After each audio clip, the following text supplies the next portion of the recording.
আমরা সবসময় অজুহাত দেখাই। অজুহাত দেয়া একটি খারাপ অভ্যাস। এই অজুহাত দেয়া থেকে মুক্ত হওয়ার জন্য ৩ টি কৌশল আলোচনা করব। প্রথমত বি বোল্ড, সাহসী হতে হবে। যেকোনো কাজকে সাহসিকতার সহিত করতে হবে। কোনো কিছুকে কালকের জন্য রেখে দেব না। মনে রাখতে হবে there is no tomorrow is there is no present। তাই যা কিছু করার এখনই করব। আর এখন যা করব তাহাই নিশ্চয়তা, তাহাই সফলতা। যেখানে আছে অনিশ্চয়তা সেখানে আছে ব্যর্থতা।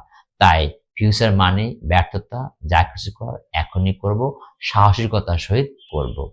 দ্বিতীয়ত, দায়িত্ববান হওয়া।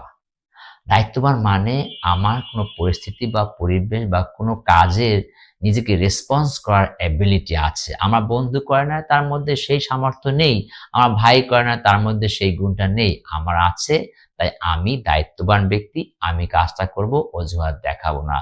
সুতরাং দায়িত্ববান হতে হবে। নিজেকে সমৃদ্ধি করার ইচ্ছা থাকতে হবে যে আমি কোনো কাজ করলে শিখবো, বুঝবো, জানবো আর নিজেকে সমৃদ্ধি করব। মনে রাখতে হবে it is better to fail than to show excuse. কিছু করলেই কিছু জানতে পারবো, বুঝতে পারবো, সমৃদ্ধি করতে পারবো। আর এভাবেই এক্সকিউজ দেওয়া থেকে নিজেকে মুক্ত রাখতে পারবো।